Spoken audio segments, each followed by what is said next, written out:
জামাতে ইসলামী বর্তমানে নির্বাচনের চেয়ে দেশের সংস্কারের প্রতি বেশি মনোযোগী বলে জানিয়েছেন দলের আমির ডাক্তার শফিকুর রহমান। তিনি বলেন, আওয়ামী লীগ সরকারের অপরাজনীতির বড় শিকার জামাতে ইসলামী। গত 15 বছরে অন্তত 500 নেতাকর্মীকে হত্যা, গুম এবং হাজার হাজার মিথ্যা মামলা দিয়ে দমন পীড়ন চালিয়েছে আওয়ামী লীগ ও 14 দলীয় জোট। তবুও জামাতকে ন্যায়ের পথ থেকে বিচ্যুত করা যায়নি। পতিত অবৈধ আওয়ামী লীগ সরকারের কোনো প্রজ্ঞাপন কিংবা আদেশ কার্যকর নয় বলেও জানান ডাক্তার শফিকুর রহমান। বিস্তারিত ইসমাইল সর্দারের বিশেষ প্রতিবেদনে।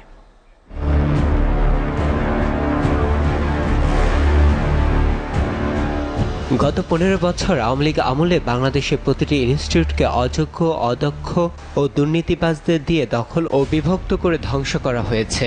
সেই সাথে ধ্বংসের প্রক্রিয়া চালানো হয় ভিন্ন মতের রাজনৈতিক প্রতিষ্ঠানগুলোকেও। এরই অংশ হিসেবে প্রতিহিংসার শিকার হয়ে সবচেয়ে ক্ষতিগ্রস্ত হয় বাংলাদেশ জামায়াতে ইসলামী ও তার সহযোগী সংগঠন ইসলামী ছাত্র শিবির।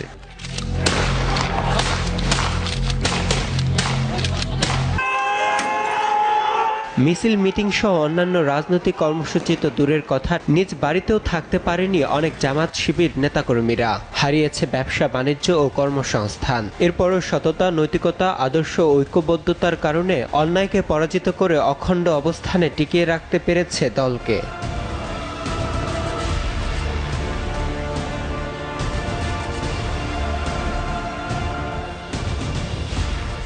সম্প্রতি বৈষম্য বিরোধী ছাত্র আন্দোলনকে কেন্দ্র করে আওয়ামী লীগ ও তার নেতৃত্বাধীন 14 দলীয় জোট জামাত শিবিরের রাজনীতি নিষিদ্ধ করার সিদ্ধান্ত নিয়ে 1 আগস্ট প্রজ্ঞাপন জারি করে। আর সময় ক্ষেপণ না করে জামাত শিবিরকে নিষিদ্ধ গ্রহণ করতে হবে। জামাত শিবির গোষ্ঠী অপশক্তি রাজনীতি নিষিদ্ধ করা। বিএনপি জামাত এরাই কিন্তু আজকে আমাদের উপর থাবা দিয়েছে।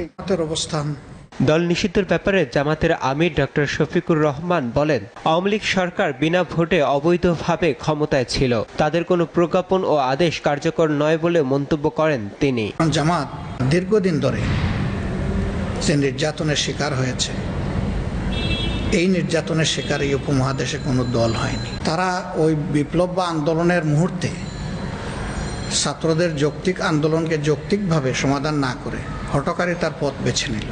তখন ইস্যু ডাইভার্ট করার জন্য তড়িঘড়ি করে জামাতে ইসলামীকে তারা নিষিদ্ধ ঘোষণা করে। এই সরকারটাই তো বৈধ বলে আমরা স্বীকার করি না, এটা তো একটা অবৈধ সরকার। সেই অবৈধ সরকারের কোনো নির্বাহী আদেশকে আমরা বৈধ মনে করি না, অতএব তারা যেটা করেছে এটা অবৈধ। জামাত জাতীয় ঐক্যের সাড়া দিয়ে অন্তর্বর্তীকালীন সরকারকে সর্বোচ্চভাবে সহযোগিতা করে যাবে বলেও জানান আমির ডক্টর শফিকুর রহমান। বর্তমান সরকার, যেটা অন্তর্বর্তীকালীন সরকার আমরা সবাই বলছি, তারা কেবল দায়িত্ব নিয়েছে।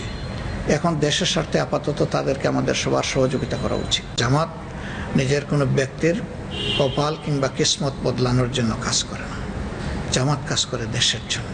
আমরা সবার সাথেই আন্ডারস্ট্যান্ডিং বহাল রেখে আমাদের কার্যক্রম চালাচ্ছি এবং জাতির প্রয়োজনে যে কোনো সময় এটা আরও অগ্রসর হতে পারে। জামাতে ইসলামী এজন্য বর্তমানে নির্বাচনের চেয়ে দেশের সংস্কারের প্রতি বেশি মনোযোগী বলে জানান দলটির আমির। এখনই আমরা নির্বাচনের সময়, তারিখ এগুলা নিয়ে ভাবছি না, এগুলার আমূল সংস্কার লাগে। আমূল সংস্কার করার পরে নির্বাচন দিতে হবে। আপাতত এই বিজয়টাকে সফলতার চূড়ান্ত মর্গে নেওয়ার জন্য সবাইকে একসাথে কাজ করতে হবে। ইসমাইল সর্দার, এসিটিভি, ঢাকা।